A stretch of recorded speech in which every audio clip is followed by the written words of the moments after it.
ese es el señor Mijail Bakhtin, eh, que le puse Mijail Bakhtin el inclasificable porque realmente hasta hoy no se lo termina nunca de encasillar en ningún movimiento. Viste que hemos dado autores que decimos estos pertenecen al formalismo, y más o menos, aunque todo autor tiene cosas individuales y singulares, entran más o menos bien en ciertos movimientos intelectuales y eso. Bueno, Bakhtin empezó a pensar por otro lado. Incluso en esa época se generó el llamado Círculo de Bakhtin, que eran los que estudiaban con él, de tan único y tan distinto que empezó a pensar en relación con su época.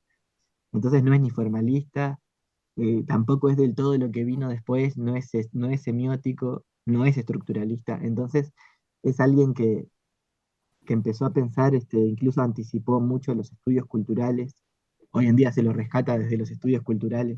Es decir, es alguien que empezó como a pensar eh, por sus propias preocupaciones, que estaban un poco atravesadas por la religión también. Era alguien como muy espiritual o muy, tenía una cierta relación con el pensamiento religioso, y fue uno de los motivos de su persecución por el régimen, ¿no? El régimen comunista en Rusia, que supuestamente estaba vinculado con un movimiento subversivo de la Iglesia Ortodoxa rusa. Ese fue uno de los puntos de conflicto, y que tampoco lo que él escribía le venía muy bien al intento de hacer una nueva ciencia materialista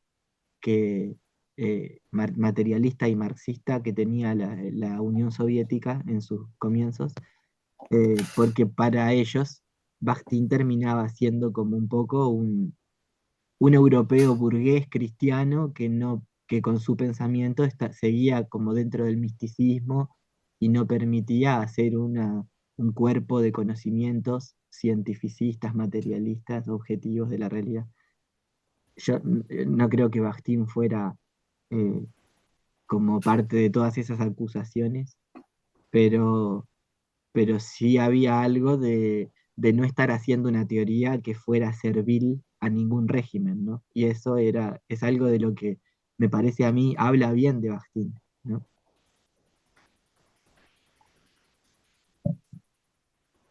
Entonces, para tener algunos pequeños datos así un poco biográficos y eso, fue un lingüista y teórico literario de origen ruso. eh, Vivió vivió bastante, ¿no? Aunque vivió con una mala salud, eh, porque se le diagnosticó una poliomielitis y en un momento incluso le tuvieron que cortar una pierna. eh, por esto de haber sido acusado por el régimen, él tendría que haberse ido a Siberia, a esos campos de trabajo forzados. Eh, pero, pero dada su estado de salud, si lo mandaban ahí iba a terminar muriendo, entonces le hicieron otro tipo de exilio, que fue a Kazajistán para que en lugar de dar clase de literatura trabaje como contable. Trataban un poco de sacarlo del medio, pero con una cierta consideración. Entonces, bueno, eso, él participó en la época, en los primeros 30 años del siglo XX, en esos debates y en esa renovación de la crítica y la teoría literaria que hubo en la Unión Soviética, formalismo ruso y todo eso, pero se distanció rápidamente, por ejemplo, de los postulados formalistas. En, en tanto, los formalistas estaban como demasiado atados a interpretar la literatura desde las reglas de la lingüística. Y para Bakhtin, eso lo vamos a ir viendo, la lingüística tiene una visión muy acotada de lo que es la lengua. Solamente la lengua como sistema y no la lengua como discursos que representan voces, que representan poderes sociales.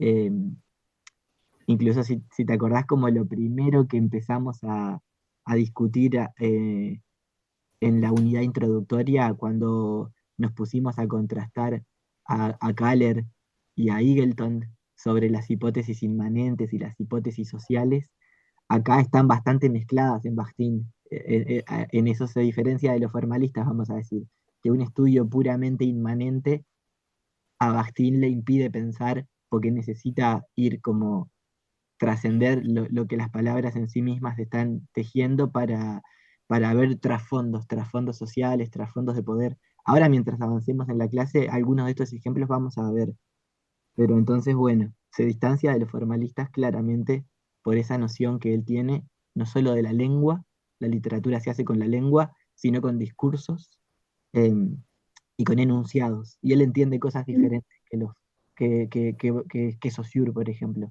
con la idea de enunciado o que la gramática también. Entiende cosas diferentes. Entonces, bueno, sus obras no fueron bien vistas por el régimen político, se lo acusó de pertenecer a la subversión cristiana ortodoxa, e incluso estuvo exiliado por un tiempo en Kazajistán, trabajando como contable, pues su frágil estado de salud, poliomielitis, una pierna cortada, le impedía el destino de muchos otros acusados, que era un campo de trabajo forzosos en Siberia. Algo de lo que ya vinimos hablando. Eh,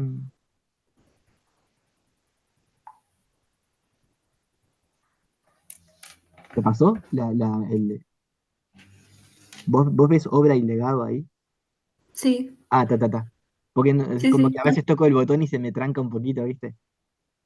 Bueno, entonces esto que te contaba sobre el Círculo de Bakhtin. Desde 1918 se comenzó a gestar el llamado Círculo de Bakhtin, movimiento intelectual que nucleó a varios intelectuales que orbitaban en torno al teórico ruso, a Bakhtin. Entre ellos se destacaron Valentín Voloshinov, que por ejemplo acá tengo este libro, El marxismo y la filosofía del lenguaje, eh, y que, por ejemplo, hubo durante un tiempo una hipótesis de que era Bakhtin el que había escrito ese libro y que había usado el nombre de un estudiante como para esconder un poco como una máscara.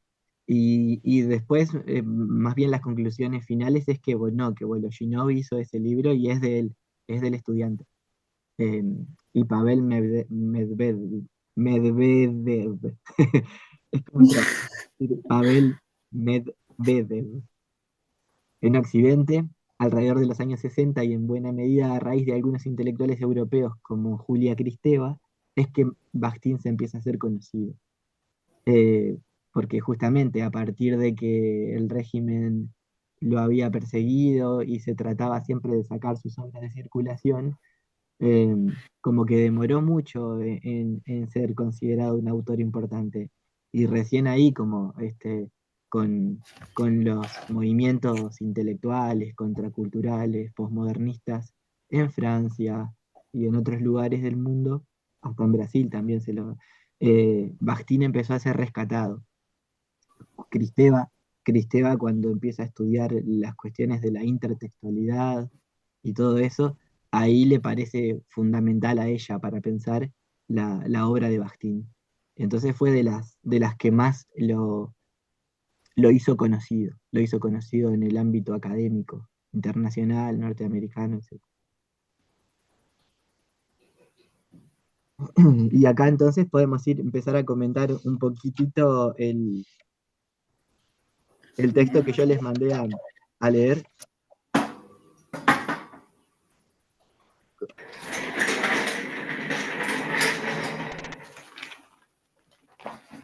Yo digo, me abandonó Camilo. No, no, porque es muy incómoda la silla, entonces. Ahí va, para una silla nueva. Ahora que vos me decías que estuviste como con parciales, por ejemplo, ayer con el parcial de española y todo eso, eh, lo que voy a presuponer es que no tuviste tiempo de tocar este texto de Bakhtin, o sea que voy a ir, ahí va, como muy suavecito y en lo posible tratando de ser como lo más didáctico que pueda, porque además, claro, ustedes ya van a leer todo como un poco al apurete cuando tengamos el parcial nosotros, porque están llenos de otras cosas, así que esa es la realidad. Sí. Eh, No, y también nos mató la didáctica, porque, por ejemplo, muchos que estamos en dar clase visitas con eso, ahora claro. Mm. y ya tenemos el tribunal porque por una currícula que salió que los tribunales tenían que cerrarse el 28 de octubre. Entonces, Sí, tipo, nada, es, así, es un ráfaga. problema eso, claro. Sí. Bueno, yo tuve la visita el jueves Y al otro día tuve el parcial de español y otra compañera también tuvo la visita el jueves y tenía el parcial de español el viernes. Imposible. Sí, tenés cara de cansada. Estamos en la recta final, lo que pasa ya. Mm, Se suma todo. sí, sí. Bueno, entonces este texto se llama justamente El problema del texto en la lingüística, la filología y otras ciencias humanas. Entre esas otras ciencias humanas, Bakhtin trae la historia, la filosofía.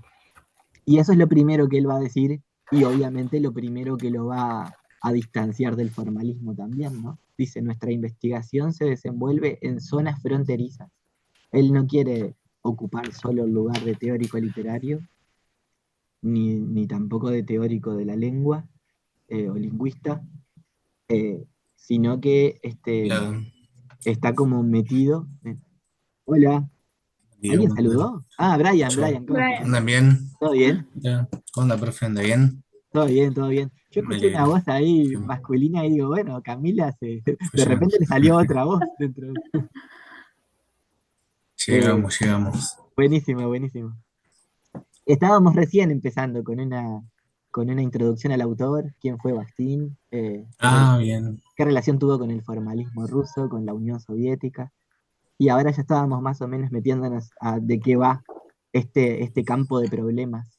Eh, Ustedes quizá vieron, o quizá todavía no vieron, pero van a ver, que, que los textos de Bakhtin muchas veces son como, acá en este libro que yo les subí, se compilaron muchos textos, pero muchas veces son apuntes de los cuadernos del que todavía no estaban como del todo desarrollados como un ensayo en sí mismo, sino que muchas veces él está pensando ideas y pone como, esto es para desarrollar más adelante en una teoría, ¿no?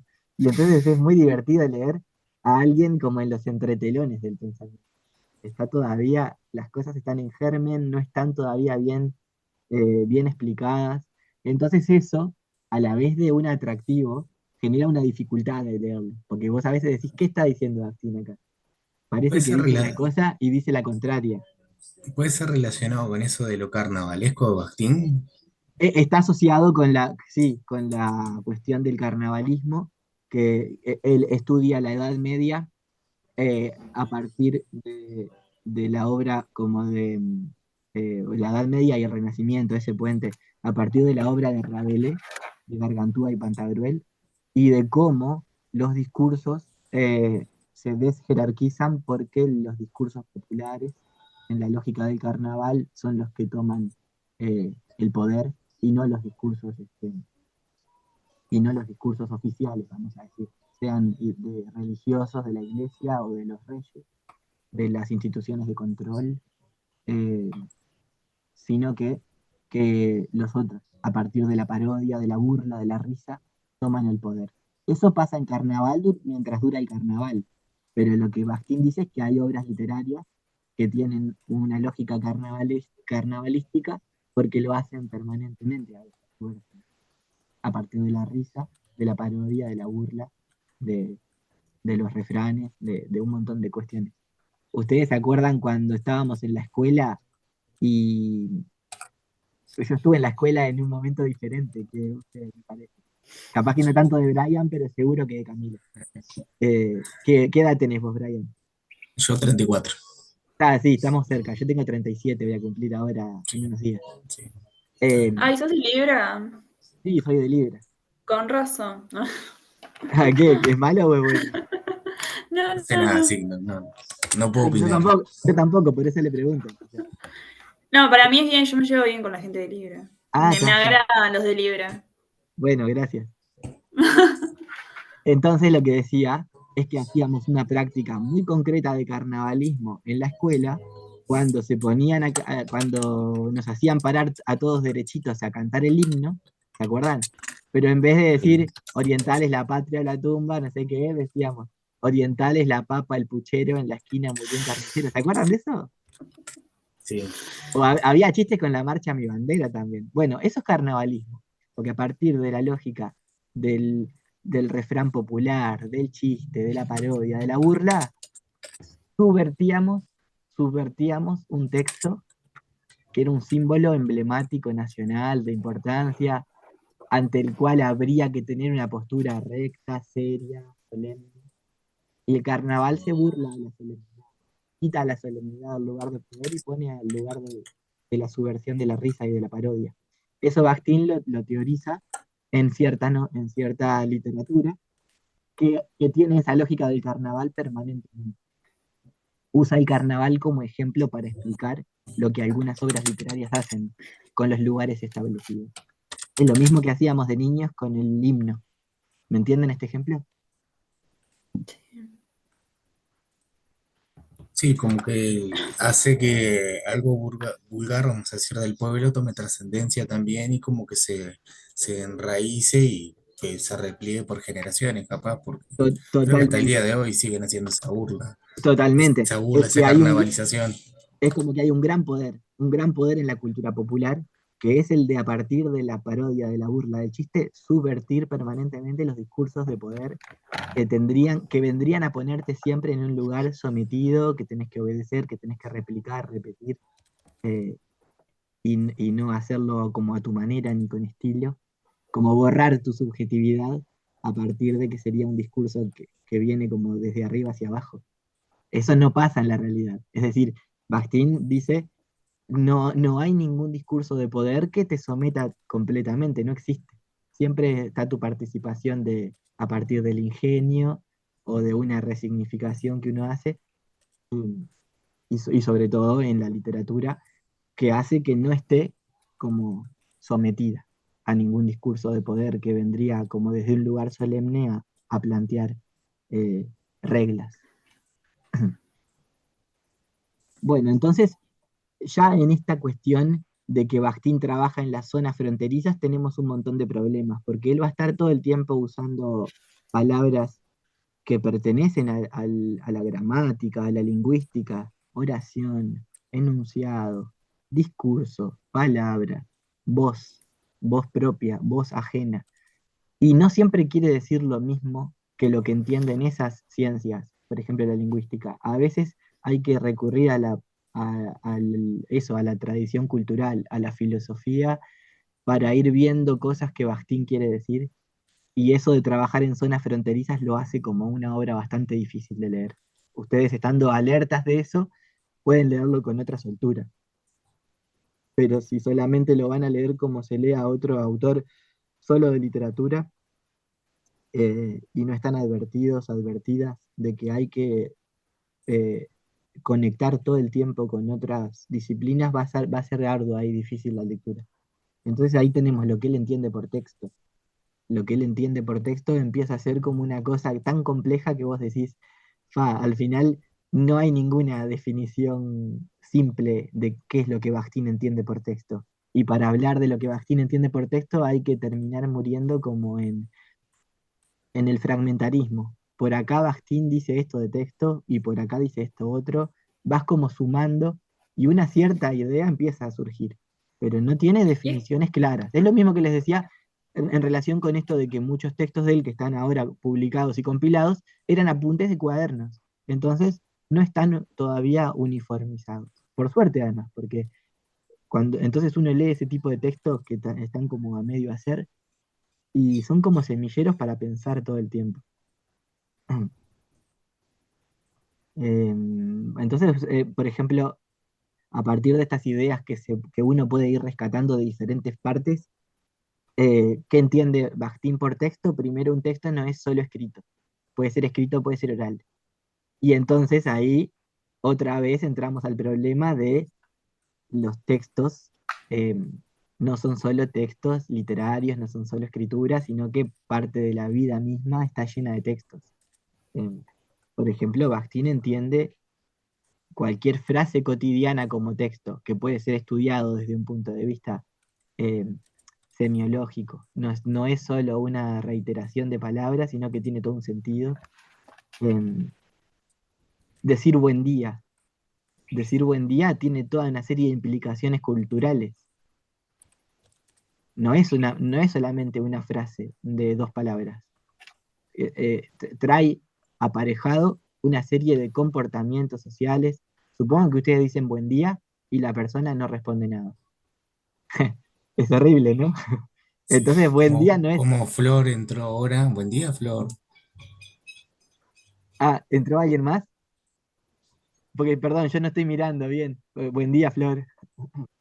Buen día, no quise interrumpir lo que pasa, No, no, Bray. no hay problema, no, no hay problema. Justo Bienvenida. estábamos hablando del buen día. Justamente estábamos diciendo esto, eso de que ninguna frase es solo una frase, sino que es un texto en el sentido de que está metido históricamente, que crea un sujeto hablante cuando lo dice, crea un sujeto de la recepción también y que lo compromete, lo compromete. Buen día, tradicionalmente se responde con otro buen día. Y si no, ya hay una interpretación de tu silencio. Entonces, la frase buen día se convierte en texto cuando se pone a funcionar en una lógica social que compromete al que lo dice y compromete al que lo recibe y lo comprende. No, no existe en Bakhtin, por ejemplo, la idea de que vos escuchas algo a partir del silencio y no estás haciendo nada. Si estás, estás siempre comprometido en los actos sociales que los textos implican. Entonces, al escuchar algo, yo ya estimo que tu posición es de sujeto, que comprende y que si no responde, está haciendo algo. Por ejemplo, siendo descortés. ¿No me respondiste un buen día? Yo no voy a suponer que, que no compartimos las mismas lógicas históricas y culturales, sino todo lo contrario, que estás siendo descortés, porque yo dije buen día y no obtuve respuesta.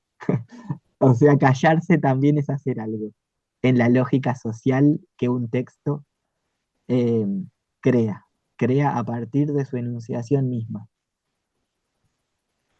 ¿Entiende esto? Yo estaba pensando, no sé, bueno, en un otro lugar también lo escuché, pero no sé si era de Bartes o de quién, la verdad, no tengo ni idea, no me acuerdo. Que justamente habla esto de que el lenguaje cotidiano, o sea, Mm, lo que yo estoy hablando ahora, sí. también es tipo como un arma peligrosa, más tanto que el propio texto. Por Eh, esto mismo que decías tú, sí. de Eh, cómo puede ser resignificado el lenguaje propio a partir de la otra persona. claro, eso pasa todo el tiempo, pero para Bakhtin no habría diferencia entre lo que entendemos por texto y lo que entendemos por lenguaje cotidiano. O sea, ahí todo es texto, porque todo tiene ese carácter doble de yo y el otro. Es decir, Bakhtin dice, como todo acto de textual, todo acto discursivo, vamos por ahora a mantenerlo como lo mismo para entender esta idea. Está hecha de yo y de otro siempre, entonces no hay diferencia entre decir buen día o entre Don Quijote. En ese punto, ¿no? Obviamente en el punto estético y todo eso, está lleno de diferencias. Pero desde el punto de vista de que todo discurso está hecho de yo y de otro, todo es lo mismo en ese punto. La lengua siempre está hecha de yo y de otro.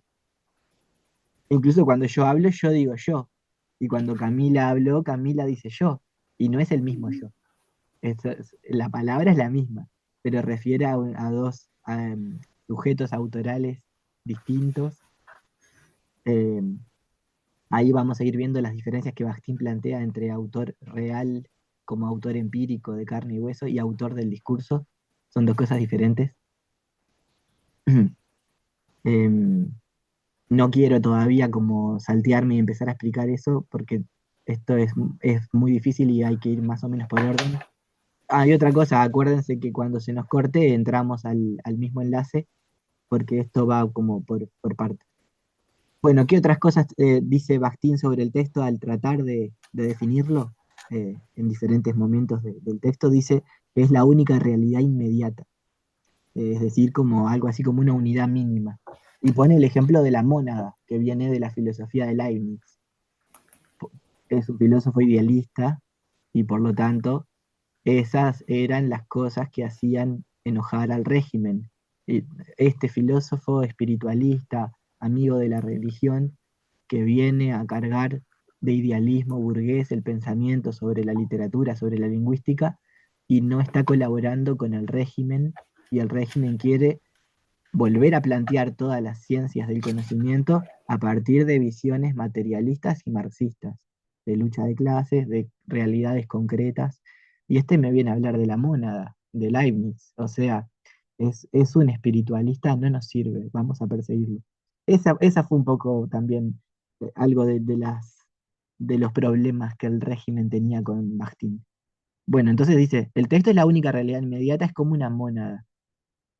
Eh, no estamos en clase de filosofía, pero Bakhtin lo trae y no podemos como pasarlo totalmente por alto. Eh, Leibniz un poco entiende por mónada también esta como unidad mínima de la que está hecha toda la existencia, eh, que sí tiene cambios, pero son siempre como que vienen desde adentro. Hay diferentes tipos de mónadas. Por ejemplo, un ser humano es una mónada, pero un árbol también es una mónada, solo que son diferentes tipos de mónadas. Dios es una mónada y también como totalidad tiene como regimiento sobre otras mónadas. Él pensaba como toda una existencia a partir de una serie de mónadas y sus relaciones. Pensaba la mónada como un punto de vista, pero en el cual también se existía todo el sistema completo. Es muy difícil eso y no tiene tanta relevancia en nuestra clase, pero está bueno saber sobre todo que Bakhtin refería a cuestiones filosóficas del idealismo, eh, y que eso hacía que tuviera problemas con la Unión Soviética.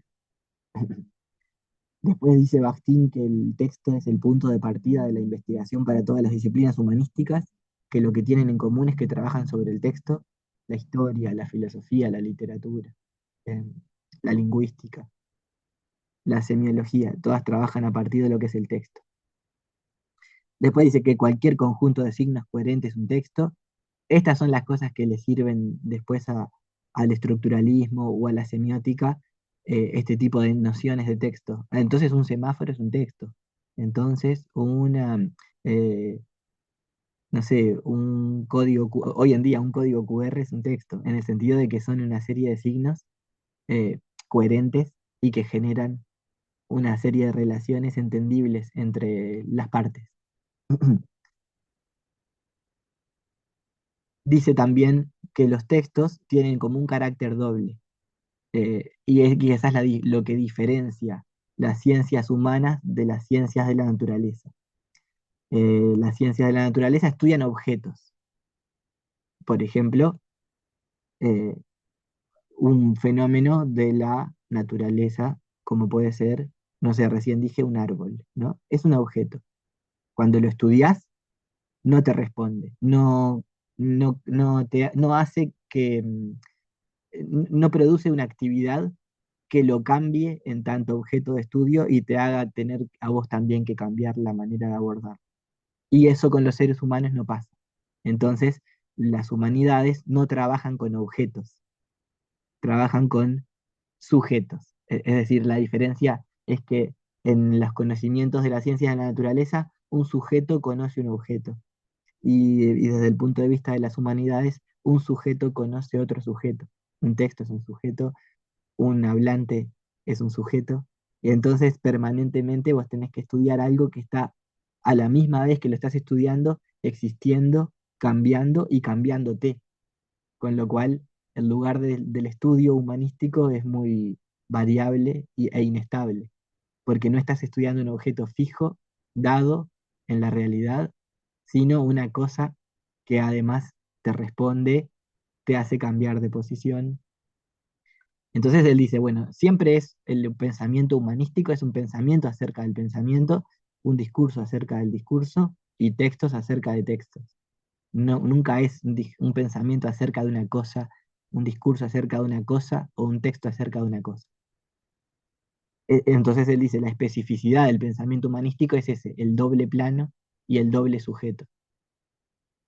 Eso hace que el conocimiento humanístico sea muy complejo. Nunca estamos estudiando algo fijo, sino algo que es histórico, que se mueve, y por lo tanto, algo que es muy difícil de conocer porque nos modifica a nosotros en el propio acto de conocer a eso.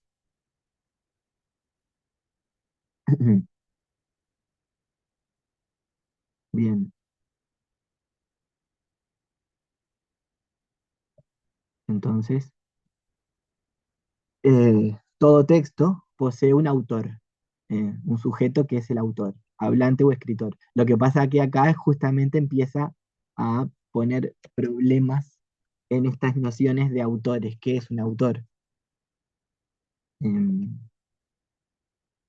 no sé si ustedes en alguna literatura o algo así han tenido a la vez que analizan un texto literario, leen alguna crítica sobre ese texto y se ha hablado ya de las ideas como de autor real, eh, no sé, autor real, autor ficcional. Eso más, por ejemplo, en una idea, en una autobiografía o una autobiografía ficticia. Ustedes dieron, ¿cuándo fue ayer el parcial de española y estaba Lazarillo? La cuestión de Lazarillo, que está pensado como una autobiografía ficticia, introduce todo el problema del autor, ¿no?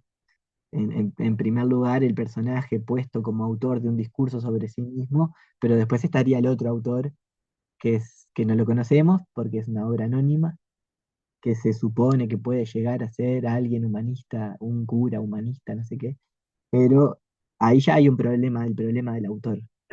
A Bakhtin le interesa mucho esta cuestión del problema del autor. No solo en las obras literarias, porque como les dije, para Bakhtin los textos son también las enunciaciones cotidianas.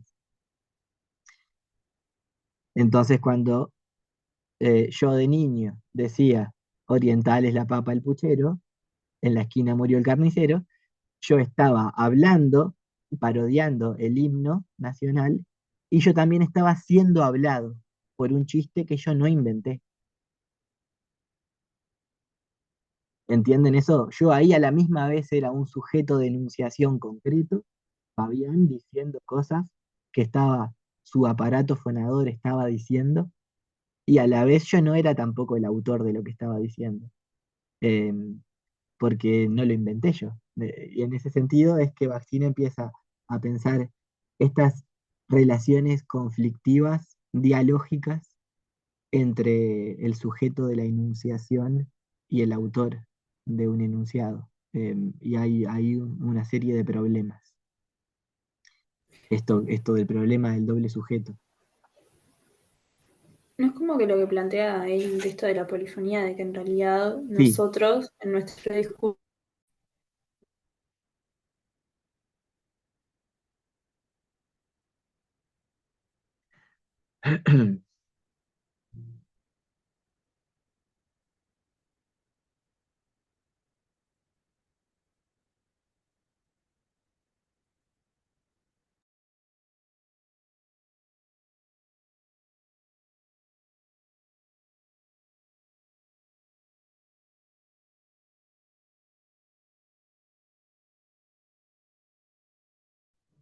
Eh,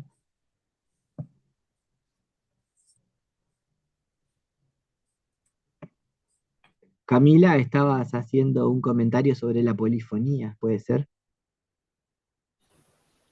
ahí sí, ¿se me escucha? Sí, yo sí. Ahí. No, esto de que, claro, que en realidad, por ejemplo, lo que yo estoy diciendo ahora está impregnado de todo, de todo, de todo, todo lo que yo hasta tipo lo que escuché en la calle, alguien hablando una conversación ajena, eso también queda impregnado en mí. Entonces es como que eso que dices tú, tipo, no hay como un autor definido en el discurso propio. Exacto, exacto. Todo discurso propio está impregnado de discurso ajeno. Eh, Eso es lo que Bakhtin llama como dialogismo. La idea de que todo enunciado siempre es respuesta de un enunciado anterior. Nadie es el primer hablante en el mundo, en el sentido de que cuando uno empieza a hablar, empieza el universo. Y lo dice con una frase como muy parecida en otro texto de este libro, que yo se lo subí completo porque este es como genial para estudiarlo todo. Acá hay apuntes sobre la obra que él Estamos hace. sin CREA todavía, profe. Es No sé verdad que estamos sin si crear. Sí, cierto. Encima lo que yo mandaron en el drive está ese material. eh, en el Drive está el material. Yo subí el libro Ah, completo. bien. Sí, sí. Ah, Eh, perfecto. pero no importa, ustedes ya tendrán tiempo para leerlo.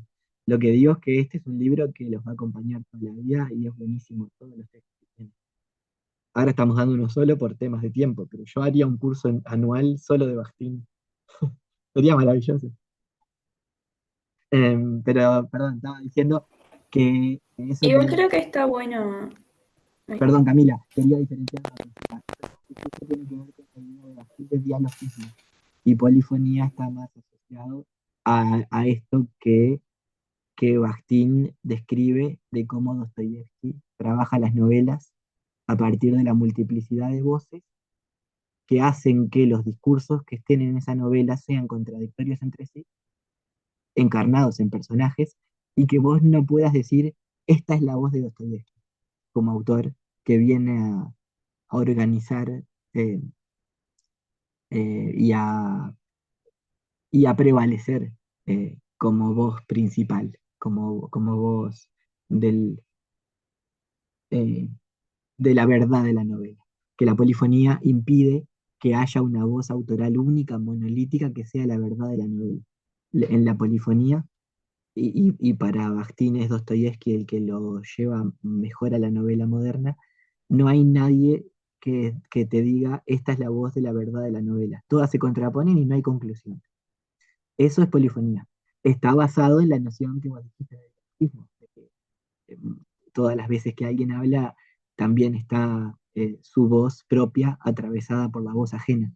Es decir, son como dos instancias del mismo sistema bakhtiniano de cómo entiende él las relaciones entre el hablante y la lengua. Pero son dos conceptos también que se pueden pensar por separado, dialogismo y polifonía. Entonces, bueno, tipos de autores que todos los textos tienen. eh, hay un autor que es un tipo de autor que tiene que ver con los textos como ejemplos.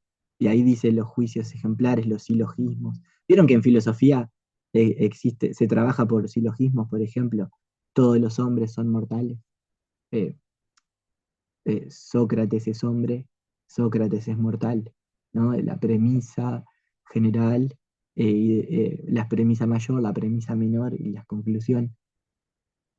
¿Conocen la forma silogismo de lógica de filosofía? Esos em, enunciados tienen un autor en el sentido de que tienen en nuestra percepción, cuando escuchamos eso, una idea de un sujeto que lo enuncia. No sabemos quién lo inventó, y no importa tampoco. Es otro tipo de autor, en el sentido de que nos figuramos siempre una imagen de un sujeto que enuncia eso. En este caso, o los ejemplos de la gramática.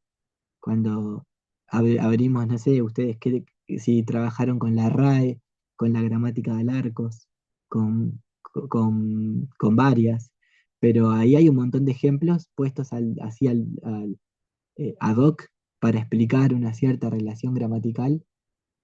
Ahora yo me acuerdo, por ejemplo, de que en la gramática de Alarcos, para explicar el sujeto y el atributo, dice Juan es el médico es Juan. Bueno, esa frase, nosotros como que sí o sí imaginamos un sujeto de la enunciación. Alguien lo dice, pero ese alguien no tiene por qué ser un alguien de carne y hueso, sino un sujeto de la enunciación. Es como un concepto abstracto necesario para entender cualquier enunciado. Como que cualquier enunciado o texto trae aparejada la noción de que existe un sujeto de la enunciación.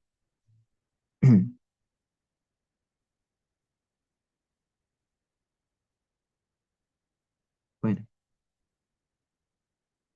ahí está. Em,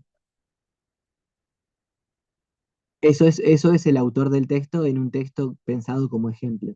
Después en un texto pensado como enunciado, ahí las cosas ya se complejizan. Por ejemplo, un texto literario tiene un autor eh, pensado, porque el texto literario es un texto pensado como enunciado y no un texto pensado como ejemplo. Ahí hay dos momentos en el texto pensado como enunciado. Los momentos que el autor tiene en un texto pensado como enunciado son el de la intención y el de la realización. Esos dos momentos establecen una lucha, una dialéctica. Supongan em, tanto un poema como una frase, eh, que puede ser el buen día, como dije hoy más temprano, o te amo, para poner una idea súper problemática, tiene una intención al ser dicha, pero esa intención no define lo que ese enunciado es. El autor, solo con su momento de intención, no define lo que un texto como enunciado es, porque existe el que escucha, el que recibe, el otro. Y entonces, en la segunda instancia, la de la realización, es la que va a, a matizar esa intención primaria a partir de una lucha por el sentido del texto. No es lo mismo que yo le diga te amo a mi novia, eh, a que se lo diga a una de mis gatas o a que se lo diga a un desconocido. Ahí hay tres realizaciones totalmente diferentes. Mi novia, supongo, me va a corresponder. Mi gata, no. Pero igualmente no quiere decir que yo no la ame. Y a un extraño va a ser como una cuestión muy bizarra. Ahí, aunque yo haya tenido la misma intención, supongan, las realizaciones de esos enunciados van a ser completamente distintas, porque se establece una lucha por el sentido del texto, a partir de la instancia del otro.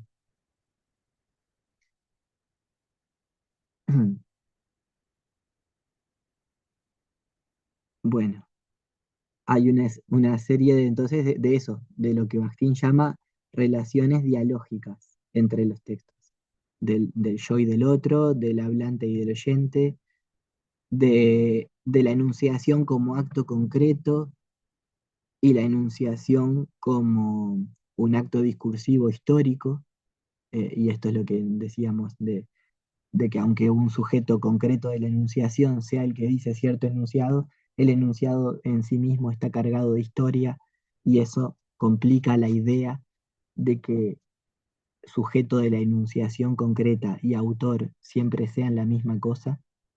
Eh, y bueno, yo fui sacando algunas partes, para que podamos ir como pensándolas y discutiéndolas. Cada texto presupone un sistema de signos comprensible para todos. Esto es la lengua. No puede haber texto sin el sistema mismo de la lengua, donde nos podamos entender.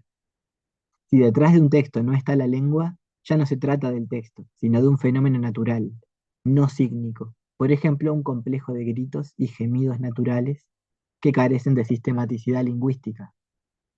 Que muchas veces eso, por ejemplo, pasa con los bebés, eh, que, que no tienen todavía adquirido un sistema social de signos, de lenguaje que pueda ser compartido, interpretado. Eh, el bebé muchas veces se pone a llorar y vos decís, tiene hambre.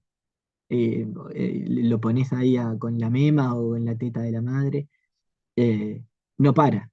Bueno, no es que tiene hambre, le duele la pancita, no sé qué. Y no, al final haces todo lo que tenés que hacer por el tema del dolor de la panza y no para. Tiene sueño, lo voy a poner a dormir. Empezás ahí, y el bebé no se duerme. No tiene sueño. ¿Y entonces qué le pasa? Ahí hay eso es la, la fonación, vamos a decir, los ruidos, los gritos, gemidos, pero como fenómeno natural. Eso es incomprensible, está fuera del lenguaje, vamos a decir. Podemos hacer todo un esfuerzo para ponerlo en el sistema del lenguaje, pero eso no nos asegura nada, ¿no? El texto necesita que estar tras como telón de fondo y como soporte, más que como telón de fondo, como soporte tiene que estar el sistema de la lengua. Em, Aunque el texto no es la lengua. El texto necesita como soporte el sistema de la lengua para establecer sus cuestiones particulares, singulares, únicas e irrepetibles, como lo son el estilo, como lo son la voz autoral. Digamos que nosotros podemos, cuando leemos un poema de Idea Vilariño, como por la manera en la que hace todos sus poemas, sacamos enseguida que es Idea Vilariño. pero si Idea Vilariño no trabajara formas lingüísticas sociales, no tendría manera de establecer un estilo individual. Eh, Encontrarse a Idea Vilariño en la calle y que se ponga a gritar y a llorar, no nos, no tendríamos manera de ver cómo entrelazar eso con lo que ella hace en los poemas. O sea,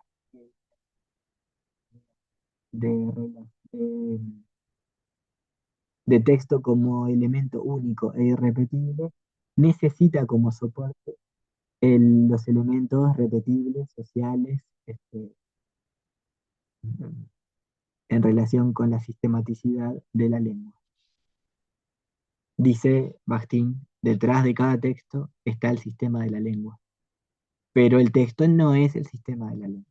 Lo necesita como condición necesaria, pero no como condición suficiente. El texto se recorta del sistema de la lengua y aparece en su existencia única, singular. Cuando es literatura, mucho más. eh, pero en los actos de habla cotidianos también se pueden pensar esa doble dimensión, una frase como sistema de la lengua y una frase como elemento textual en el sentido de que es único e irrepetible. Porque si yo ahora digo otra vez lo que acabo de decir hace 10 segundos, yo lo puedo repetir como lo dije, pero no es lo mismo. Está en otro momento, en otra ubicación del discurso y va a cumplir otra función. Por ejemplo, va a cumplir la función de recalcar, de volver a explicar algo para que quede claro, y esa función, eh, en la primera vez que la dije, no estaba siendo cumplida. Entonces, la ubicación dentro del discurso también hace que los elementos del texto sean únicos e irrepetibles. ¿Me explico con esto? Sí. Yo me perdí una parte, pero porque se ¿Me, me trancó me la explico con computadora, esto? pero ¿Me explico con esto? ¿Me explico con esto? Ahí lo dije varias veces, ¿no? La segunda vez, entonces, era como para que ustedes este, se dieran cuenta que no es lo mismo que cuando yo dije la primera vez me explico con esto. La segunda vez ya era como para poner un ejemplo de lo que Martín está diciendo. Y la tercera vez que lo dije, como lo dije muy cerquita de la segunda, ya fue como chiste. Y Camila se rió. Así que funcionó. Yo dije 3 veces exactamente la misma frase literal, ¿me entienden con esto? Pero las 3 veces quiso decir y dijo cosas diferentes. Eh, Eso hace que el texto no sea la lengua. Desde el punto de vista de la lengua, de la lingüística, que estudia formas, formas sin historia, formas sin sujeto de la enunciación, yo dije 3 veces exactamente la misma frase. Desde el punto de vista discursivo de la enunciación, donde el texto tiene sentido, dije 3 cosas diferentes porque estaban ubicadas en diferentes lugares del discurso y porque cumplen 3 funciones. Me perdí en la parte de a qué se le denominaría esto que estabas explicando. La dialéctica que hay entre el texto y la lengua. Ok, ok, ok. Relaciones dialógicas o dialécticas que existen en los textos. La primera que existe es con el sistema de la lengua. ¿Por qué es una relación dialéctica o dialógica? Porque no son opuestos totales, se necesitan también.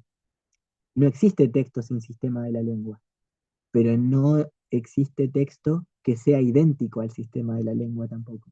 Es muy difícil, pero espero que, es decir, por ejemplo, acá Bakhtin diferencia 2 maneras de reproducción para entender esto de la repetición de una frase, por ejemplo. La reproducción mecánica, que está mucho más basada en cuestiones de las ciencias naturales, la reproducción mecánica de una huella digital o de una fotocopia, de una reimpresión, incluso de un libro, en sentido material va a ser exactamente la misma. Pero lo que interesa en un texto y en el mundo de la lengua y de los textos es la reproducción como acontecimiento. ahí nunca hay una manera de reproducción automática e idéntica. Si yo digo una frase 3 veces en diferentes partes del discurso, po- eh, desde un punto de vista, sí podemos decir que yo dije la misma frase 3 veces. Desde el punto de vista como muy de la materialidad de las palabras, que por ejemplo estudiaría la lingüística. Pero como discursividad y como todos los efectos sociales sobre el otro, sobre la recepción, sobre la comprensión eh, que se pueden establecer, yo jamás dije 3 veces la misma cosa, eh, en tanto reproducción mecánica, solamente en tanto reproducción, pero como acontecimiento.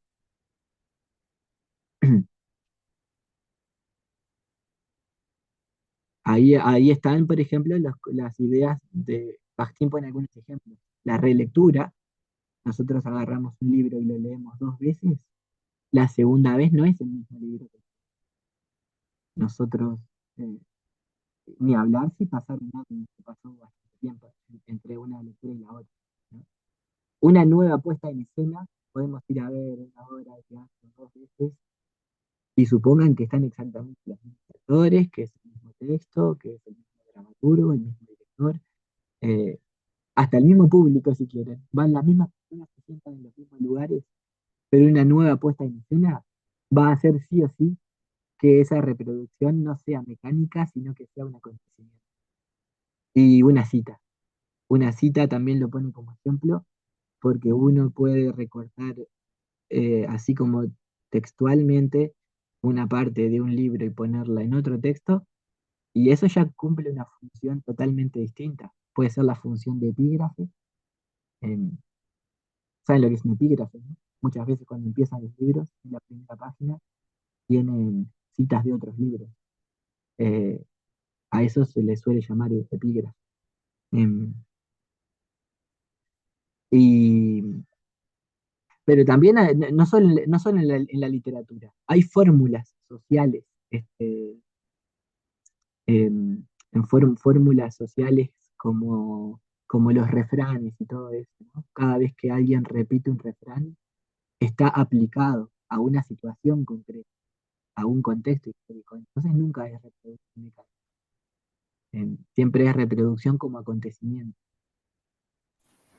Y que cambia también, Exactamente, porque cambia.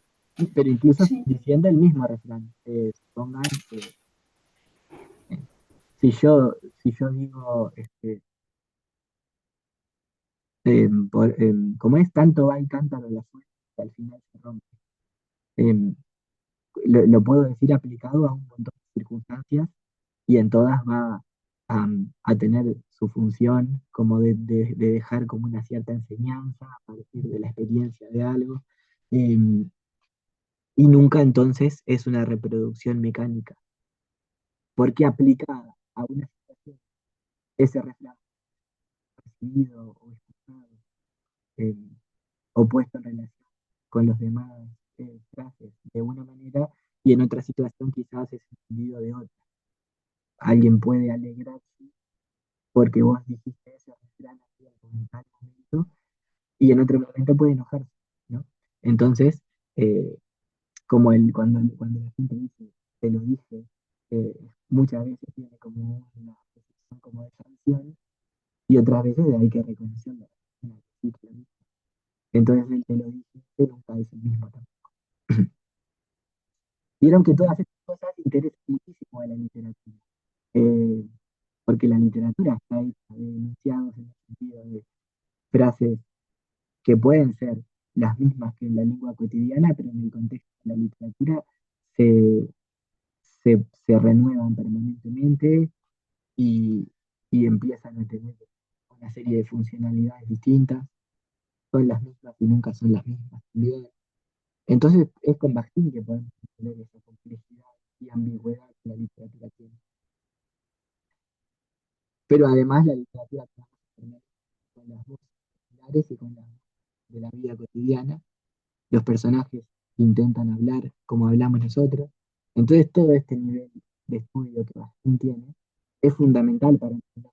novela, y quizás otras teorías no nos dan una teoría que solamente estudie lo que es un narrador, lo que es un personaje, en un sentido, como lo digo, como más estructuralista, más formalista, nos hace perder toda una serie de matices que tiene el estudio de la literatura desde el punto de vista de Bakhtin.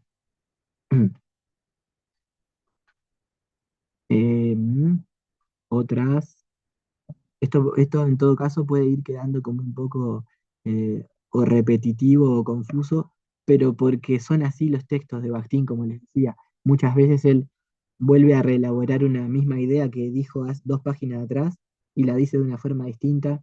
Tiene que ver con la manera en que fueron rescatados muchos textos de Bakhtin, que son apuntes. Eh, Dice, existe una lógica común de los me está tapando un poco la barrita esta de acá. Existe una lógica común de los sistemas sígnicos, una potencial y única lengua de las lenguas, que desde luego jamás puede ser una lengua concreta, una de las lenguas. Pero el texto, a diferencia de la lengua como sistema de recursos, nunca puede ser traducido hasta el final, porque no hay un texto de textos, potencial y único.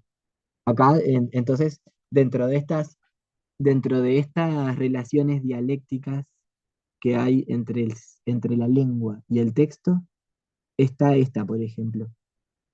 Las lenguas, eh, supongan, entendiendo como esto los idiomas, aunque sean todos diferentes, tienen una lógica común y por eso existe la traducción.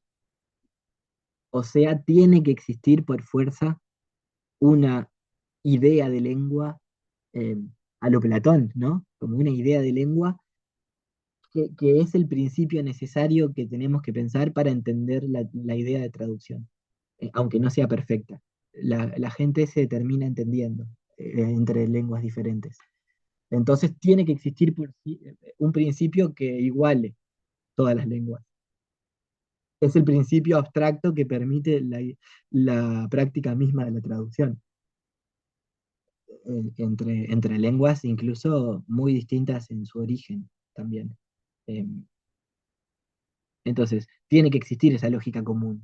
De lo contrario, las relaciones entre lenguas serían imposibles, eh, en el sentido de esto, de que la, la traducción entre lenguas es posible y por lo tanto, ahora hay algo que Bakhtin dice, a diferencia de esto de la lengua, que es súper complejo de entender. Incluso yo no sé si lo termino de comprender a fondo porque Bakhtin, como les digo, muchas veces se termina contradiciendo en algunos enunciados y en otros, pero igual me interesaba traerlo como parte de la discusión. Él dice entonces, este principio abstracto de que hay una lengua abstracta por la cual existe la comunicación entre lenguas distintas, es necesario, hay que postularlo. Pero esa lengua abstracta no puede ser una lengua concreta. Ustedes piensen en la idea de, ¿saben lo que es el esperanto? Una vez se quiso inventar una lengua esperanto como una mezcla de todas las lenguas existentes para llegar a la hermandad universal y que todos hablen la misma lengua y todos se entiendan. Obviamente esa lengua fracasó, nadie habla esperanto. Se ¿Cómo era intentó posible? claro, ¿cómo va a ser posible? Es una lengua sin afecto, sin historia, sin sensibilidad. Es una lengua totalmente artificial.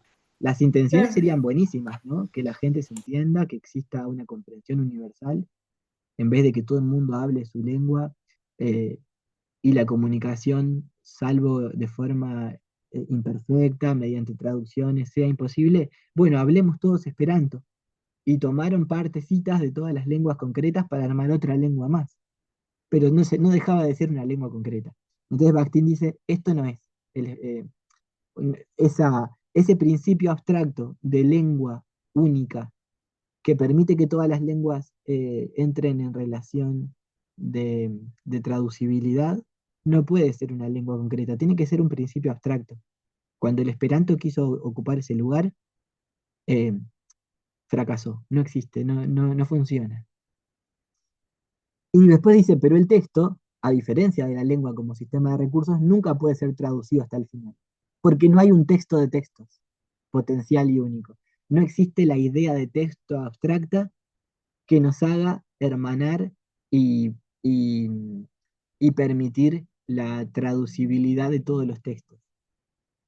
Ahí hay como un enorme problema. Bueno, se habla un poco de la intraducibilidad del Finnegan's Wake de Joyce, como que no se trata de nada, sino que juega con lenguas y con palabras etimológicamente de lenguas antiguas y eso. Lo que no quiere decir que no se haya intentado traducir y está traducido. Hay un montón de traducciones del Finnegan's Wake. Pero hay algo que se pierde siempre y que parece ser algo como sumamente esencial. Es decir, que es pura pérdida ese intento de, de que un texto siga siendo el mismo texto luego de todas esas transformaciones. Eh, Esto es, como les digo, hiper complejo y polémico también, pero estamos tratando de pensar en todas las dimensiones que Bakhtin piensa cuando opone lengua a texto. Y no solo opone, sino que dice que están en relación dialógica o dialéctica. Eso quiere decir que tienen luchas y que también tienen momentos de, de superposición unas con otras. Bueno, otras cosas que ya fuimos diciendo, el acontecimiento en la vida de un texto, es decir, su esencia verdadera, siempre se desarrolla sobre la frontera entre dos conciencias, dos sujetos. Todos los ejemplos que fuimos diciendo. Buen día es un texto en el sentido de que necesita desarrollarse como acontecimiento en la frontera entre dos conciencias y dos sujetos. Buen día en sí mismo no quiere decir nada. Y te amo lo mismo. Eh, por las cosas que fui explicando, ¿no? Si el otro no te responde, eh, es un buen día fracasado que además incluso puede generar conflictos. Y el te amo, como yo mismo puse en el ejemplo, dirigido a mi novia, a mi gata o a un desconocido, son, son tres cosas diferentes. No necesariamente tienen que haber acontecimiento ni el mismo tipo de acontecimiento en las tres enunciaciones que hice. Entonces, el texto no es una cosa. Por lo tanto, la otra conciencia, la del que lo recibe, no puede ser eliminada o neutralizada. El texto está construido solo en la medida en que está hecho en la frontera entre dos conciencias y va a haber otra que lo va a realizar. Acá recuerden los dos momentos autorales, el de la intención del autor y el de la realización de su enunciado, que siempre involucra la otra subjetividad, no objeto, la otra subjetividad que está en interrelación.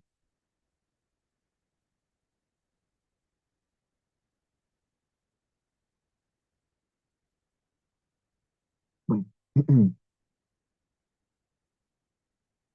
todo texto verdaderamente creativo es en cierta medida una revelación de la personalidad libre y no predeterminada por la necesidad empírica.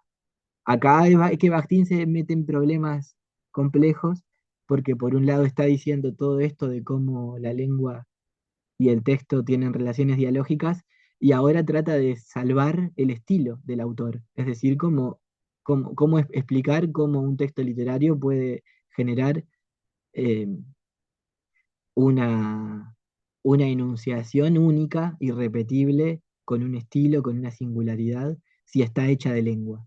Y la lengua en sí misma es social, es repetitiva, es histórica, nunca nadie la dice por primera vez en la vida, sino que siempre ya estuvo dicha y por lo tanto viene cargada. Yo no puedo decir cualquier palabra intentando hacer de cuenta de que es inocua, porque viene cargada por la historia, por cómo se usa socialmente. Entonces, bueno, acá hay un problema para Bakhtin, el problema de cómo un autor se expresa individualmente. ¿Cómo es posible que un autor se exprese individualmente? Él dice que eso siempre ocurre, ¿no? Cervantes es Cervantes, idea Vilariño es idea Vilariño, como hace un rato dijimos. Pero es un problema a pensar cómo es posible que algo como el estilo surja, siendo que estamos trabajando con la lengua y la lengua es inherentemente social, no solo es la intención, sino es la realización, y para la realización hace falta la conciencia del otro, la historia, eh, las posiciones sociales, un millón de cosas. Todo texto verdaderamente creativo es en cierta medida una revelación de la personalidad, libre y no predeterminada por la necesidad empírica. Por eso el texto, en su núcleo libre, no permite ni una explicación causal ni una previsión científica. Esto, desde luego, no excluye la necesidad interna, la lógica interna del núcleo libre del texto. Sin ellas, el texto no podría ser comprendido, reconocido, ni ser eficaz. Acá, eh, obviamente, hay un montón de necesidades internas, de lógicas internas, discursivas que la literatura tiene, que las obras literarias tienen, eh, pero que eso no hace que ese texto sea solo esa necesidad interna, y obviamente también se recorta de la lengua en el sentido de enunciación empírica. Digo, por ejemplo, cuando estábamos hablando de eso de Idea Vilariño, ¿cómo Idea Vilariño genera una voz que es reconocible y que es singular y todo eso? Mediante algunos procedimientos que son sociales, el endecasílabo o el heptasílabo que están quebrados. ¿Conocen esta noción como del pie quebrado, que es lo que hace ella? Si nosotros agarráramos, vieron que parece que son versitos cortos, pero cualquier poema de Idea Vilariño reconstruido son una serie de endecasílabos y de heptasílabos, totalmente bien medidos, solo que ella después los rompe. Y entonces muchas veces los endecasílabos están en tres partes y los heptasílabos en dos partes, y parecen versos todos bien cortitos, pero tienen ese ritmo que tiene la poesía clásica, porque están hechos de endecasílabos quebrados. Esa es la lógica interna de su estilo, vamos a decir por caso.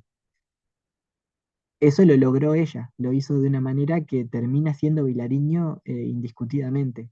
Logró algo así como el estilo, como la personalidad y una escritura que es sumamente ella, es libre, es ella, eh,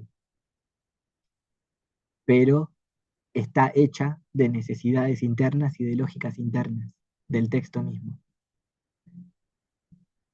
Y después Bakhtin se pone más loco incluso y habla de que incluso un acto humano es un texto en potencia, cualquier acto humano. Un acto humano es un texto en potencia y puede ser comprendido como acto humano, no como acción física. Habría ahí como que diferenciar. Tan solo dentro del contexto dialógico de su tiempo, como réplica, como postura llena de sentido, como sistema de motivos. Eh, eh, entonces, como acción física, como acción física, abrazar, besar, eh, no sé, cualquier otra acción física no es entendida como de la misma forma como acto humano en todos los momentos. Em, Sonreír, por ejemplo. Incluso hay algunos estudios históricos que plantean a la sonrisa como un invento de la Edad Media, em, relacionado con ciertas formas de elegancia y de que la risa, así como carcajada, era como muy mal vista, hacía parecer al ser. El satanismo. Exacto, hacía ver al ser humano como alguien descendido, o a la figura como simiesca de los monos, o a alguien poseído por Satán que no puede parar de reír, no sé qué. Y entonces era de tal forma por las costumbres reprimida la risa, que nace la sonrisa. Que la sonrisa se inventa como forma que tiene el cuerpo de más o menos hacer un equilibrio entre la prohibición a la carcajada y, y lo que el cuerpo te reclama cuando algo te parece gracioso y cómico, y que más o menos surgió en la Edad Media, no sé, año 1000 o una cosa así. Yo no sé si es Jacques Le Goff o uno de los historiadores de las mentalidades el que plantea eso. Ahora mismo no me acuerdo, pero sí hay un estudio sobre la sonrisa, un ensayo histórico que plantea ese nacimiento de la sonrisa. Entonces, es una acción física esto, pero que tiene diferentes sentidos en diferentes momentos. O sea, nunca es solo una acción física. Puede ser un texto también, a partir de que toda acción física tiene potencialmente una posibilidad de convertirse en texto, en tanto puede ser comprendido, interpretado eh, en sus relaciones discursivas de época. Ujú.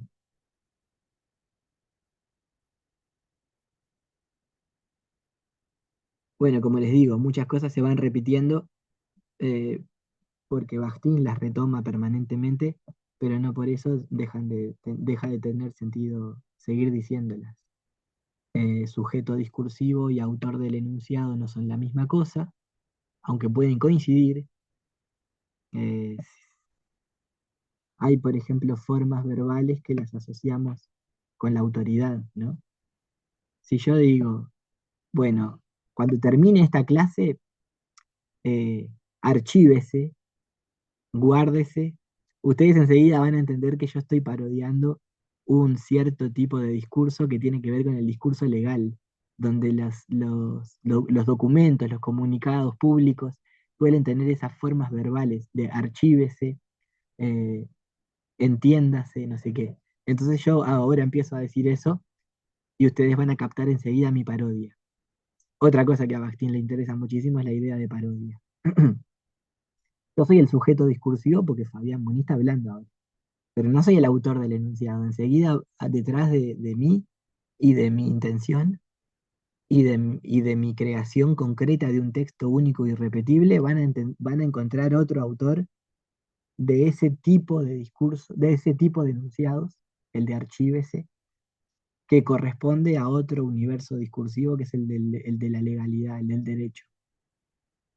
Estas cosas, Bakhtin las estudia mucho en las novelas, cuando la literatura lo hace permanentemente, el de combinar discursos y hacer parodias a partir de que un cierto nivel de discurso aparece en otro y está descontextualizado, eh, y eso se puede recomponer con la teoría bakhtiniana. Bueno, este tipo de enunciados que aparece en la esfera del amor, en realidad corresponde a la esfera del derecho o a la esfera de la guerra, de lo bélico, como en el poema Táctica y Estrategia de Benedetti. ¿Lo conocen? Que es horrible, pero por lo menos sirve en este ejemplo, de que mi táctica es que seas fiel y que me quieras, y mi estrategia es que al fin me necesites. Entonces, usa eh, elementos y términos propios de la guerra o de la guerrilla para hablar en la esfera de la... Bueno, tercer y último encuentro para dejar de atomizar. eh, Esta última idea que estaba explicando a partir del poema Táctica y Estrategia de Benedetti. Em, Cómo hay ciertos tipos de enunciados que pertenecen al discurso de la guerra, de la guerrilla, bélicos, se parodian y pasan a ocupar funciones en la esfera del discurso del amor.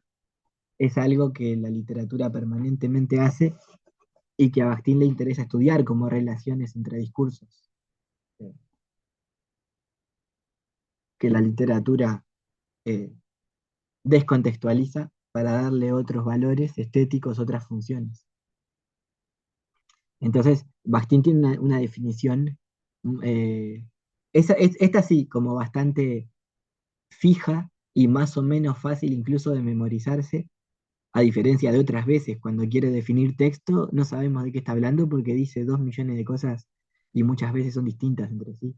Pero cuando dice discurso, la cosa queda un poquito más clara. Él, en varios textos incluso, define discurso como conjunto relativamente estable de tipos de enunciados. Un discurso es una serie de enunciados, un conjunto de enunciados, estables, relativamente estables. Relativamente siempre quiere decir que ningún discurso es un conjunto cerrado de enunciados. Siempre dentro de un discurso es posible crear enunciados nuevos, pero tienen una especie de tipicidad, una tipicidad. Esto, esto que yo les decía de archívese, eh, publíquese, que son formas propias que aparecen en los tipos de enunciados del discurso legal del derecho, Eh, Evidentemente se pueden crear enunciados nuevos, con una composición de palabras nunca antes dicha, pero no por eso deja de pertenecer al conjunto de enunciados del discurso del derecho, del discurso de la legalidad, porque están en relación con esa tipicidad, con un conjunto relativamente estable de tipos de enunciados. Hay discursos de todo tipo, discursos religiosos, donde hay ciertas palabras que enseguida nos hacen recordar al ámbito, a la esfera del discurso religioso, eh, y que pueden ser parodiadas totalmente, ¿no? Supónganse que un personaje empieza a decir amén todo el tiempo, nosotros vamos a entender enseguida que ese personaje está parodiando el discurso religioso, a partir de utilizar amén como conclusión de cada una de sus frases. Voy a dejar de decir amén todo el tiempo. ¡Ah! Ah, vos decís amén. ¡Ay, digo todo el tiempo amén! Tipo, Bueno, terminé la viste, frase. desde el punto de vista bastiniano se puede estudiar tu amén como una parodización de un discurso religioso donde vos encontraste un enunciado especialmente típico, pero lo sacás de contexto y lo pones en otro contexto, porque supongo que no lo decís en la... No, no, No, no, no. en cualquier momento. O bueno, viste que la gente dice Dios mío también. Dios mío, Sí, eh, pero eh, sirve, como que está sirve muy para todo. naturalizado, To- muy interiorizado también me parece. Totalmente, casi como vocativo. Y sirve para Sí. todo. Ay, Dios mío, ¿qué estoy haciendo? Ay, Dios mío. Eh, o bueno, o Vallejo. Vallejo en la poesía también usa una serie de enunciados más o menos típicos del discurso religioso, pero los quita totalmente de contexto y los pone en otro valor, en el valor estético del poema. Pero él era bastante religioso, ¿no? Sí, sí, sí, pero visto desde el punto de vista de lo discursivo, no nos interesa mucho su biografía en tanto Ah, constatar que era religioso o no, sino lo que están haciendo ese tipo de enunciados en diálogo con otro tipo de discurso que es el literario.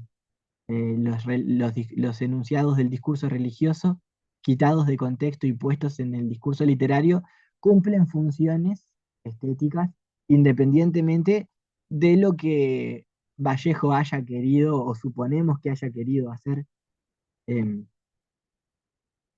que tampoco tenemos mucha forma como de comprobarlo, incluso teniendo esa información biográfica de que era religioso, ¿no?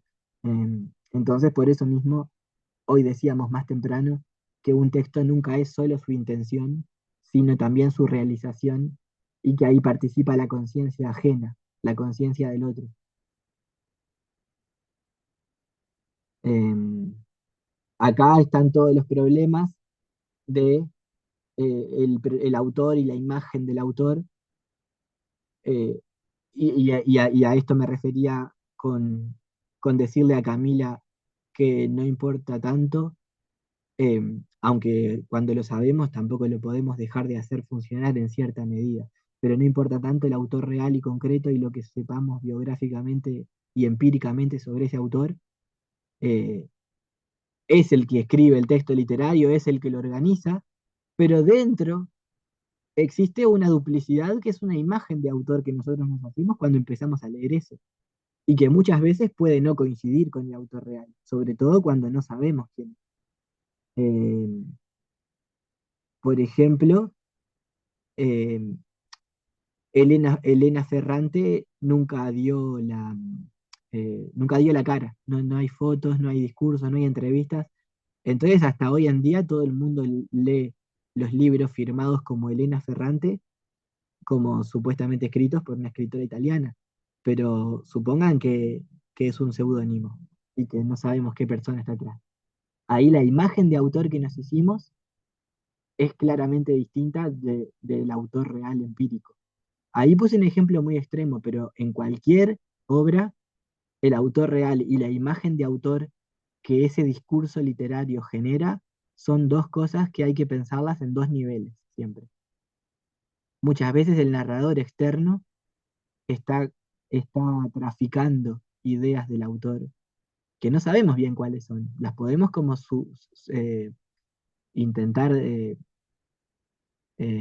concluir como una suposición, suponer en nuestro acto de lectura, pero nunca es una constatación. Por lo tanto, el hecho es que para Bakhtin siempre hay que pensar a un autor como dos autores, mínimo, como una decisión entre un autor que es empírico, que es real, organiza en tanto escribe un libro concreto, Dostoyevsky, y la imagen de autor que, que es distinta, es la que componemos a partir de ciertas afirmaciones que se hacen en la narración, combinada con otras que los personajes dicen. Este, Muchas veces decimos, incluso intentando eh, como ingenuamente unificar autor e imagen de autor, haciendo decir que el autor dijo lo que los personajes dicen. Por ejemplo, eh, como Sartre dice, el infierno son los otros. Eso está en una obra de teatro. Por lo tanto, lo dice un personaje de esa obra de teatro. Y nosotros después tradicionalmente terminamos diciendo, como Sartre dijo, el infierno son los otros. Sartre escribió El infierno son los otros, puesto en la voz de un personaje en una obra de teatro. Entonces, ¿hasta qué punto eh, hicimos una operación de coincidencia entre autor empírico y e imagen de autor para hacer esa afirmación? Como Sartre dice, el infierno son los otros. Eso eh, ocurre en todos los niveles. Platón, en el banquete de Platón, por ejemplo, eh, solemos decir, Platón tiene la idea del andrógino, porque en el banquete está esta historia que dice que originalmente los seres eran como andróginos, seres pegados, mitad hombre, mitad mujer, y que eran seres tan perfectos y ya estaban como completos, que Zeus, celoso, les tiró un rayo, los separó, y de ahí en más, todos nosotros estamos intentando buscar esa otra parte de nuestro cuerpo que nos fue despegada. Bueno, eso no lo dice Platón, porque el banquete es un diálogo, y esa parte de la teoría de los andróginos le corresponde al personaje de ay, ¿cómo es el cómico este conocido? Aristófanes, de Aristófanes. Entonces, ¿lo dijo Platón? O Platón escribe que Aristófanes lo dice? ¿Es lo mismo? ¿O hay que respetar esa, esos niveles, esos rangos que hay, que van del autor real hasta la imagen de autor y hasta las voces de los personajes, como niveles que es conveniente diferenciar para hacer una lectura más rica del texto literario? Camila, vos habías prendido el micrófono, entonces supuse que querías decir algo, pero no quería perder la idea, entonces terminé de hablar. No, no, tranqui, yo también vi. No, es que iba justamente pensando, por ejemplo, no sería lo mismo que pasa con Dante personaje y Dante autor, Total, con esa distinción. Decir, bueno, no, Dante autor es el que escribe la obra, el que decide cómo se va a relatar la obra. Y bueno, cuando tenemos a Dante personaje es como el que vive la experiencia, que se distingue totalmente del Dante autor, ¿no? absolutamente, absolutamente. Este, hay como un doble nivel. No podemos negar que está basado, y por eso hablamos de un carácter autobiográfico. Bastín habla de la autobiografía, de la confesión, del diario, de la memoria, como textos literarios que son. Pero también siempre hay que mantener ese otro nivel, el de no coincidencia plena. No hay una coincidencia plena nunca entre lo que es este, el Dante personaje de Dante autor real, e incluso un Dante en el medio que es la imagen de autor Dante. Eh, Ahí incluso, como Dante es un personaje, pensamos en tres Dante. Dante autor empírico real, Dante como imagen de autor que se nos genera al leer la Divina Comedia, y Dante como personaje. Esto es difícil, pero entienden que ahí hay tres Dantes. Creo que sí. Bueno, No sé, no sé porque, Flor, si lo entendió. porque Dante es un autor real del momento que escribe la Divina Comedia. A su vez, en el discurso total de la Divina Comedia, donde no solo habla Dante, sino Virgilio, las almas en pena, todas esas cosas combinadas nos dan una imagen de autor. Lo que concluimos de lo que pensaba Dante, de sus conflictos políticos, amorosos de la época, eh, y Dante personaje que dice algunas cosas y participa en algunos momentos de la obra literaria. Ahí habría tres imágenes autorales diferentes. Dante empírico, del que podemos decir muy poco a partir de la lectura del texto. Dante como imagen de autor, que es la sensación que tenemos de qué dice Dante cuando leemos toda la Divina Comedia. Y Dante personaje, que tiene sus enunciados concretos dialogando con otros. Virgilio, las almas, Beatriz, etc. Eh, pero ahí habría tres instancias distintas. Esos matices súper difíciles son los que son importantes de pensar cuando pensamos en lo que está diciendo Bakhtin con imagen de autor. Por eso le llama los problemas del autor. Está lleno de... Pensar el autor en literatura es un problema. Está re complejo, la verdad. Sí, sí, sí, sí, yo estoy haciendo mi mejor esfuerzo por ser didáctico, pero acá lo que ustedes no van a poder escapar es la lectura del texto y, y es la única forma de ir entendiendo algo de lo que Bakhtin está diciendo, es leer todo esto. Por suerte, les puse un texto breve, eso es lo bueno que tiene. Y que está bueno que lo subrayen en la medida de lo posible. No olviden llevar al parcial los textos fotocopiados y subrayados, eh, porque van a ser importantísimos para citar y para recordar, a veces cuando uno está nervioso, recordar exactamente cómo dice un autor lo que dice y ahí hacerlo dialogar con otro autor. Pero, pero eso es como un consejo, de los consejos más importantes que les puedo dar, es que el día del parcial lleven todo lo posible materiales, los textos, los resúmenes de ustedes, em, todo lo que ayude a en ese momento, eh, si tienen nervios, vencer los nervios y ponerse enseguida a, a trabajar, que hay que hacer también como rendir el tiempo. Em, Los temas son los que pusiste en el grupo y el horario sería de 9 a 12. de 9 a 12 y los temas eran los autores formalistas que trabajamos y vamos a intercalar alguna cosita. Voy a tratar de ser benevolente, pero una cosita de esto de Bajín. Y recién para las siguientes clases que tengamos hasta el 1 de noviembre, lo que vaya entrando, y ahí voy a tener que hacer un recorte medio salvaje de los contenidos del programa para llegar a cosas más actuales, y que puedan ir para el segundo parcial. Em,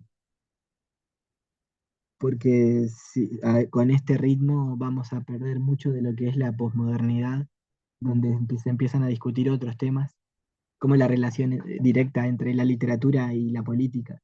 Eh, y ahí está Susan Sontag, o Rancière, o Deleuze, y a mí me interesa mucho trabajar toda esa parte. En-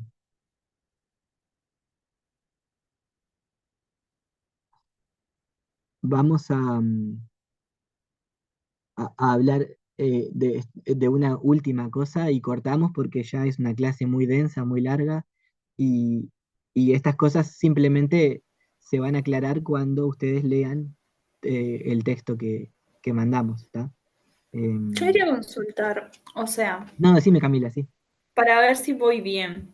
dale, En definitiva, en definitiva. Bastín lo que intenta como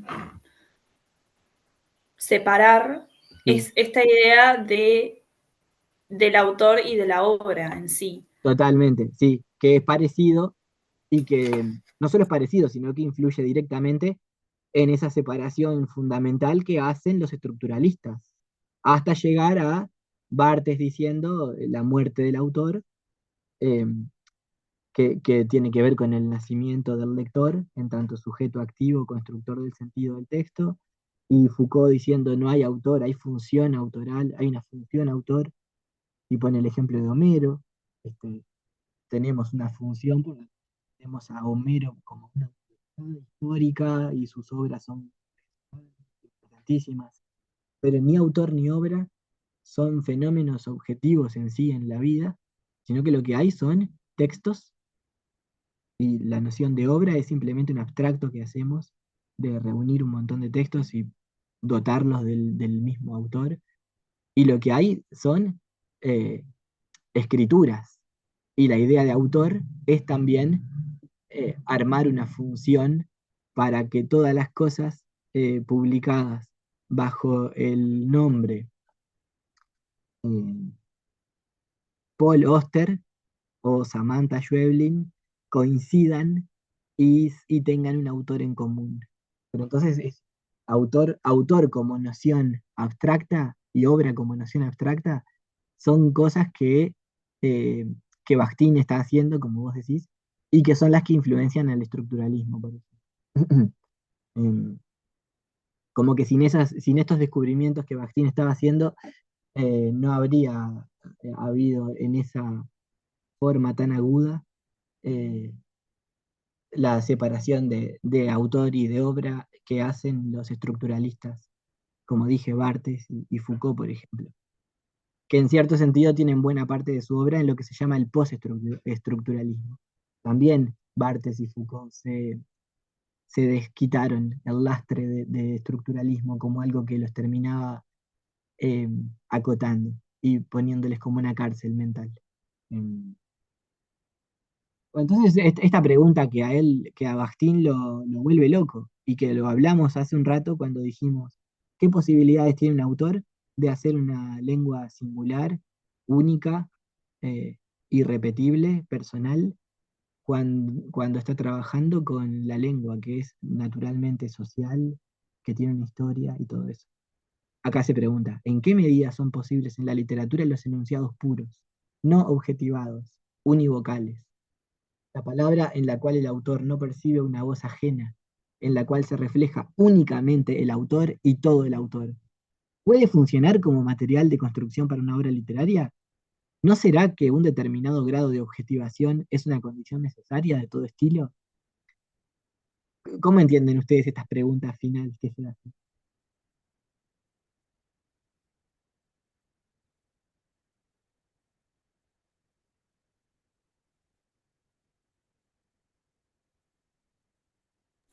Bueno, no sé si lo entendí.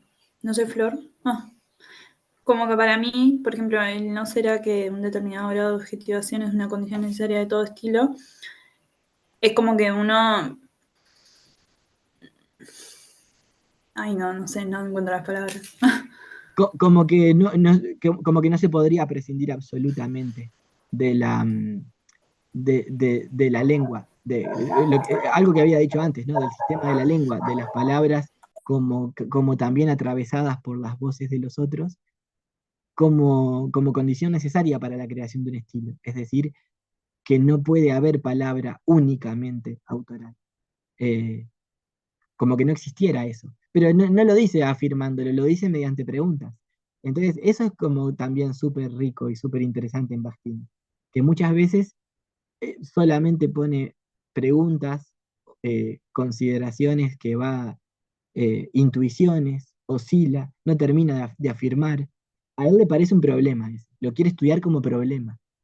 O sea, entiendo, diría Bakhtin, entiendo que la literatura genera una ilusión en nosotros como un estilo, como algo que es único, que solo este autor lo puede decir de esta forma, pero en realidad, ¿no será que hace falta pensar que ese estilo solo es posible porque está soportado por un sistema de enunciados que no son puros, que tienen permanentemente la voz ajena atravesada, que tienen dialogismo, que tienen polifonía?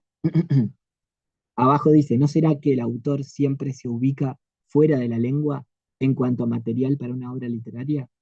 Tal vez el escritor, incluso un lírico puro, vieron que nosotros asociamos siempre el género de la poesía con el género del sentimiento, de la intimidad, de lo auténtico. Tal vez el escritor, incluso un lírico puro, sea siempre dramaturgo, en el sentido de que cualquier discurso aparece en su obra distribuido entre las voces ajenas, incluyendo ahí la imagen del autor y otras máscaras del autor. Es que ahora pensando, me acordaba cuando hablábamos del tema, el tema de Garcilaso, por ejemplo, que estaba el debate, bueno, ¿es original o no es original? Por esto de que en realidad, como que no, entre comillas, no crea como algo nuevo, propio de sí. Pero, o sea, es original sí Sí, porque tiene su propia autenticidad, pero que está impregnado de lo que él toma. de la tradición, totalmente. Pero a la vez hay que entender que ese poema de Garcilaso no es el mito no es exactamente el mito ¿cómo es? De Apolo y Dafne, ¿no? Si no me equivoco. Em, Sí. es, es otra cosa. Y tampoco es sin el mito. No es el mito, pero no es sin el mito. A estas cosas que son muy difíciles, Bakhtin las llama dialéctica.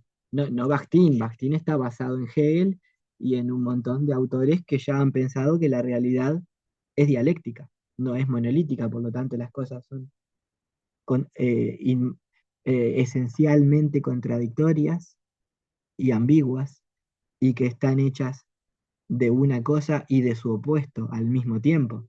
Y en esa paradoja está constituida la ontología pensada desde un punto de vista dialéctico, que ese poema a la misma vez es singular y es tradicional. Eh, Está buenísimo el ejemplo de Garcilaso. Pero acá también Bakhtin está, mediante esta última pregunta que se hace, está resumiendo todo lo que trabaja en su libro sobre Dostoyevsky, sobre la poética de Dostoyevsky como una poética polifónica, en sí misma polifónica.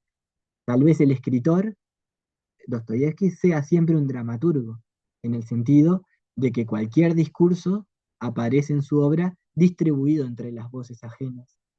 Y ahí mismo incluyendo la imagen del autor, que cuando es un narrador en tercera persona, solemos enseguida asociarlo con Dostoyevsky dice, pero es problemática esa asociación inmediata. Un narrador en tercera persona se parece un poquito, pero no es exactamente, hay que diferenciar autor de narrador externo, de personajes, obviamente también, hay tres niveles ahí. Y otras máscaras del autor perfectamente pueden ser em, los personajes.